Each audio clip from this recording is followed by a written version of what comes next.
Minggu cerah menyapa pagi yang tak sesibuk biasanya. Saha memberi pakan ikan di kolam belakang rumah. Alia baru saja memandikan Ezar. Delia memasak dan membuatkan jus untuk majikannya.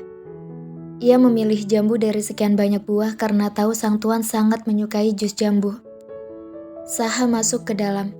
Terlihat Alia tengah menyuapi Ezar di ruang tengah. Ia melirik 2 gelas jus di meja makan. "Jusnya, Pak, biar seger diminum pagi-pagi." Delia tersenyum. Hatinya berbunga menatap sang tuan yang bahkan terlihat begitu menawan meski hanya mengenakan kaos oblong dan celana kulot. "Makasih, Del." Saha duduk dan meneguk jusnya hingga habis setengahnya. Tak berhenti dengan menghidangkan segelas jus, Delia juga memotong buah-buahan dan menyajikannya di hadapan Saha. Laki-laki itu menatap sepiring buah potong tanpa suara lalu mengalihkan tatapannya pada Delia yang mematung dengan senyum terulas. "Bapak suka makan buah pagi-pagi kan?" tanya Delia lembut. Saha mengangguk pelan. "Iya, makasih banyak," balasnya singkat. Dalam hati bergemuruh pertanyaan. Ada gerangan apa Delia begitu baik? Asisten rumah tangganya ini memang kerap membantu Alia menyajikan masakan dan semua keperluannya. Namun pagi ini, ia mengerjakan sesuatu yang belum pernah ia kerjakan. Biasanya Alia yang membuat jus dan menyiapkan potongan buah untuknya. Alia menggendong Ezar lalu berjalan menuju ruang makan. Netranya tertuju pada buah yang terhidang di meja juga segelas jus dalam genggaman Saha. "Baru aja aku mau bikinin kamu jus. Ezar baru selesai makan." Alia melirik Delia yang berdiri di sebelah meja. "Delia yang bikin? Tuh, masih ada segelas jus buat kamu." Saha melayangkan pandangannya pada segelas jus yang masih utuh. "Saya lihat ibu sibuk nyuapin Ezar, jadi saya membuatkan jus. Sekalian untuk ibu juga." Delia menunduk sembari mengangkat wajahnya sesekali. Alia tersenyum tipis, bukan senyum lepas. Entah kenapa, sejak tetangganya memperingatkan untuk berhati-hati pada Delia, ia tak bisa bersikap biasa. Terlebih ia perhatikan, pakaian yang Delia kenakan lebih modis dari sebelumnya. Terkadang gadis itu juga menyapu wajahnya dengan make up minimalis. Alia duduk dan memangku Ezar. Ia menyeruput jus itu. Saha tersenyum melihat Ezar yang semakin menggemaskan dari hari ke hari. Ia gendong bayi montoknya. "Ezar tadi maemnya banyak nggak? Makin cabi aja jagoan papa." Diciumnya pipi Ezar berkali-kali. "Alhamdulillah makanya abis. Dia doyan makan banget." Alia tersenyum. Ezar pun tertawa kecil. Ia merasa nyaman ada di pangkuan sang ayah. "Syukurlah, makanya banyak kayak mamanya ya." Saha menimang-nimang jagoan kecilnya. Ezar terus tertawa membuat Saha semakin gemas. Ponsel Alia yang diletakkan di meja ruang tengah berdering. Alia berjalan menuju ruang tengah, sementara Saha masih sibuk bercanda dengan Ezar. Alia hanya bicara singkat di telepon. Ia kembali ke ruang makan. "Sayang, hari ini aku harus keluar. Aku mau mencari kain bareng Zahra." Saha menatap Alia tajam. "Apa nggak bisa besok lagi? Minggu itu saat yang tepat buat liburan. Aku pengen kita di rumah aja seharian. Family time. Atau kita kemana? Ke rumah ayah atau papa Aldebaran? Atau ke tempat papa Rega?" Saha berpikir untuk mengunjungi rumah orang tua atau mertuanya. "Saha, makin cepat makin baik. Besok aku ada agenda lain. Gak apa-apa kan aku tinggal? Aku udah nyiapin makanan untuk Ezar. Asipku juga masih banyak." Saha tercenung. Ingin ia melarang, tapi takut masalah akan semakin runyam. Istrinya sering kali keras kepala. Jika sudah menginginkan sesuatu, ia tak bisa mundur. "Aku mau siap-siap dulu ya." Alia bergegas menaiki tangga tanpa menunggu Saha memberi tanggapan. Saha kecewa, tapi ia tak bisa berbuat apa-apa untuk mencegah Alia. Satu hal yang ia hindari adalah keributan. Ia tak mau berselisih dengan Alia. Setelah Alia pergi, Ezar rewel tiada henti. Asip yang diberikan Saha ditolak mentah-mentah. Bayi itu mendadak tak mau minum asip. Saha tahu, Ezar menginginkan ibunya. Meski ia tak bisa membaca apa yang diinginkan Ezar, tapi Saha bisa menebak bahwa Ezar ingin tidur dalam dekapan sang mama, sembari minum ASI langsung dari sumbernya. Saha berkali-kali menelpon Alia tapi tak ada balasan. Saha mulai kesal, sementara tangis Ezar semakin keras. Delia membantu menenangkan Ezar. Ia menggendong bayi itu dan menimang-nimang sembari terus berusaha menenangkan.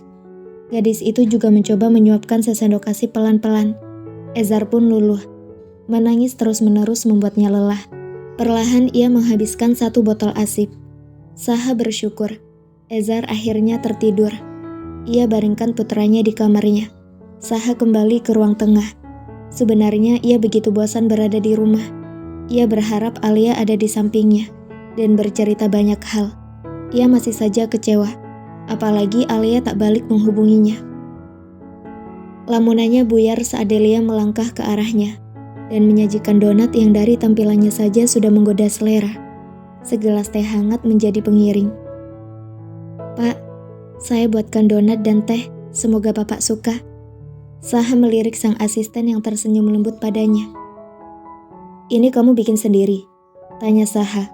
Donat buatan Delia tak kalah menggiurkan dari donat yang dijual di luar. "Iya Pak, saya membuatnya sendiri," jawab Delia. Saha mencomot 1 donat dan memakannya. Donat itu begitu lembut dan enak rasanya. "Wah, enak banget donat buatan kamu. Ayo, silakan dimakan juga.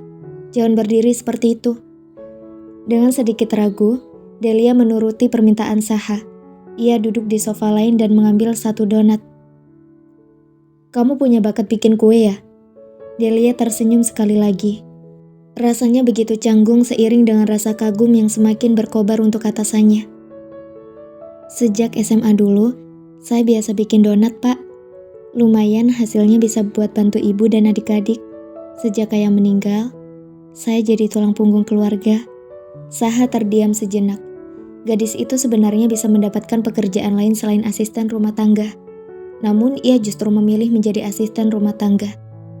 Hal ini juga yang menjadi keputusan Alia menerimanya. Ia ingin membantu gadis itu dalam mencukupi kebutuhan keluarganya. Kalau kamu mengerjakan dengan ikhlas, Allah pasti akan membalas dengan kebaikan yang lebih banyak. Kamu bisa buka pesanan donat kalau kamu mau. Saya akan beri bantuan modal. Seketika mata Delia berbinar. Ia terharu Saha mau membantunya berbisnis. Atasannya ini memang orang yang sangat baik dan suka membantu sesama. "Benar, Pak. Wah, saya senang sekali, Pak. Sebenarnya impian saya sejak lama itu bisa punya toko donat dan kue. Insya Allah nanti saya akan bantu modalnya. Keahlian kamu ini harus dikembangkan." Delia mengangguk dengan pipi yang semakin merona. Atmosfer pun terasa sedemikian canggung. Saha masih menikmati donat buatan Delia. Sementara gadis muda itu masih mematung. Ia mengamati sang atasan yang begitu lahap. Alia sudah jarang membuatkan Saha cemilan. Delia menyayangkan sikap Alia yang terkadang tak begitu memperhatikan sang suami. Di sisi lain, ada banyak perempuan yang ingin berada di posisinya. "Kalau kamu mau, saya bisa bantu promosi donat kamu di medsos saya. Kalau ada yang pesan, nanti saya bilang ke kamu." Saha kembali menoleh Delia yang masih membisu. "Baik, Pak. Terima kasih banyak." Wajah Delia tampak berseri-seri. Rasanya tak salah ketika ia memutuskan menerima tawaran Mbok Minah untuk menggantikannya bekerja di rumah ini. Hingga siang, Alia belum juga kembali. Ia sempat menelpon, tapi hanya menanyakan Ezar dan meminta Delia untuk menyuapi Ezar makan siang. Delia melaksanakan tugasnya dengan baik. Saha masih kecewa dengan sikap Alia. Istrinya ini bahkan tak menanyakan dirinya seolah ia tak lagi penting di mata wanita yang ia cintai. 1 pesan WhatsApp masuk. Kezia memberi kabar bahwa ia akan pindah mengajar di universitas yang sama dengan tempat Saha mengajar. "Moga nanti aku betah ngajar di sana ya. Aku minta bimbinganmu." Saha membalas pesan Kezia. Ia turut senang teman lamanya ini akan pindah kerja di kampusnya. "Nanti kita sama-sama belajar, Kezia. Apa Erlan mengizinkan kamu pindah ke sini? Atau dia ikut pindah?" Tak lama kemudian datang balasan dari Kezia. "Erlan tak setuju, tapi aku nekat. Aku bosan karena dia terus mendominasi dan mengekangku. Sampai detik ini, kami masih saling mendiamkan. Aku tak keberatan jika dia ikut aku ke Purwokerto. Dia masih kekeh ingin bertahan di Bandung. Entah kenapa aku lega. Saha membaca rentetan huruf itu dengan serius. Kezia semakin terbuka menceritakan masalah rumah tangganya. Kenapa lega? Bukankah nanti kalian akan berjauhan? Gak enak loh berjauhan. Datang satu balasan dari Kezia. Iya, aku malah lega karena aku gak akan lagi terkekang. Untuk apa tinggal seatap tapi selalu diisi pertengkaran? Saha membalas kembali. Saat nanti benar-benar berjauhan, kalian pasti akan saling rindu. Mungkin dengan berjauhan ini justru akan memperbaiki hubungan kalian. Suara tangis Ezar mengagetkan Saha. Ia segera mendekat ke arah Ezar yang tengah digendong Delia. Saha bergantian menggendong Ezar dan menimang-nimangnya. Ia melirik jarum jam yang bergerak semakin cepat. Hingga tak terasa, hari telah menjinggah. Lagi-lagi ia kecewa pada sang istri yang seolah tak lagi ingat rumah. Tatkala Alia kembali, Saha tak menyambutnya. Alia paham benar, sang suami tengah memendam kekecewaan. Ia melangkah menuju dapur dan menyaksikan kesibukan Delia membuat donat. Kamu bikin donat banyak sekali. Alia mengernyitkan alis. Iya, Bu. Alhamdulillah Pak Saha bantu promo donat saya di medsos. Banyak yang pesan. Pak Saha membantu modal untuk bisnis donat. Alia semakin tak mengerti. Bukan dia tak ikhlas membiarkan gadis itu berbisnis dan menggunakan dapur serta alat-alat memasak di rumah itu. Hanya saja, ia merasa Saha sudah keterlaluan karena tak melibatkannya untuk urusan satu ini. Ia segera melangkah ke atas menyusul Saha yang sudah lebih dulu ke atas. Saha, kenapa kamu gak bilang kalau kamu ngasih modal ke Delia buat menerima pesanan donat? Saha menatap Alia datar. Gimana aku mau bilang? Kamu susah dihubungi. Sekalinya telepon cuma nanyain Ezar. Sejak pulang tadi, kamu juga gak nanya aku makan pakai apa? Ezar gimana makannya? Rewel apa enggak? Kamu udah terlalu terlena dengan pekerjaan. Kata-kata Saha meluncur tegas. Tak lagi ada raut ramah penuh cinta. Aku cuma izin sekali ini di hari Minggu. Kamu udah senewen begini. Toh aku kerja juga buat keluarga. Kamu juga mengakui kan hasil kerjaku ini banyak membantu keluarga kita. Saha beranjak dan mendekat ke arah Alia. Tatapannya menghunus tajam. Aku tahu, gajiku sebagai dosen mungkin masih jauh dari penghasilanmu. Tapi sekalipun kamu gak kerja, aku masih bisa mencukupi kebutuhanmu dan Ezar. Kamu aja yang gak pernah merasa cukup dengan yang aku kasih. Kok kamu jadi nuduh yang enggak? Kapan aku merasa gak cukup? Suami lain banyak yang ingin punya istri mandiri secara finansial. Kamu justru mengeluh begini. Apa iya, aku harus di rumah saja sementara aku udah membangun usahaku bahkan sejak aku belum menikah? Gimana bisa aku meninggalkan usaha yang udah aku rintis susah payah? Kamu egois. Saha tersenyum miring dan mengusap wajahnya. Ia tatap Alia dengan tatapan yang lebih menghujam. Kamu bilang aku egois. Apa kamu gak bisa introspeksi? Kamu sadar gak sih? Akhir-akhir ini kamu semakin sibuk sampai lupa rumah, lupa anak. Ezar sering kamu titipkan ke Bunda Riana atau Mama Diandra. Atau Delia yang akan mengurus Ezar. Padahal tugas utama kamu adalah sebagai ibu dari Ezar. Aku gak akan menuntut kamu untuk menjadi istri yang baik untukku. Tapi aku berharap kamu memprioritaskan Ezar dibanding pekerjaanmu. Kenapa kamu belum mengerti juga? Alia bungkam. Namun ia juga tak mau disalahkan sepihak. Jadi, kamu ingin aku meninggalkan usaha yang udah aku rintis. Kamu ingin aku mematikan potensi yang aku miliki. Kamu lebih senang lihat aku jadi istri yang nurut, di rumah aja, dan hanya mengandalkan pemberian suami. Kamu ingin istri yang hanya tahu cara ngurus anak dan rumah. Apa bedanya aku dengan asisten rumah tangga kalau memang kamu maunya begitu? Astagfirullah Lea, aku gak pernah memposisikan diri kamu sebagai asisten rumah tangga, atau mematikan potensi kamu. Aku senang kamu produktif dan punya kemampuan berbisnis yang aku akui sangat menakjubkan. Aku hanya ingin kamu lebih teratur lagi memanage waktu. Apa itu salah? Capek ngomong sama kamu. Alia meninggalkan Saha yang masih berdiri tertegun. Hingga malam tiba, sepasang suami istri masih bertahan dengan arogansi masing-masing. Bahkan ranjang yang biasa menjadi penyatu tatkala dua pribadi itu bersih tegang, kini hanya sebagai hiasan, tanpa makna. Alia tak bisa memejamkan mata. Suara dering ponsel Saha mengagetkannya.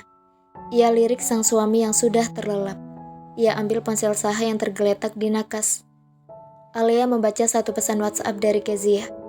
Matanya membulat. Saha, aku baru tiba di Purwokerto. Alhamdulillah. Untuk pertama kali aku merasa benar-benar hidup. Aku pasti bisa bertahan tanpa Erlan. Sampai ketemu besok ya. Alia membaca semua percakapan antara Saha dan Kezia siang tadi. Cemburu perlahan menusuk. Rupanya sang suami masih saja melayani curhatan perempuan lain. Ia berpikir, Kezia tak seharusnya menceritakan permasalahan rumah tangganya dengan laki-laki lain. Alia akan meminta penjelasan Saha esok hari. Siapa sosok Kezia? Dan rasanya, ia tak bisa menerima apapun alasan Saha yang melayani curhat dari perempuan lain.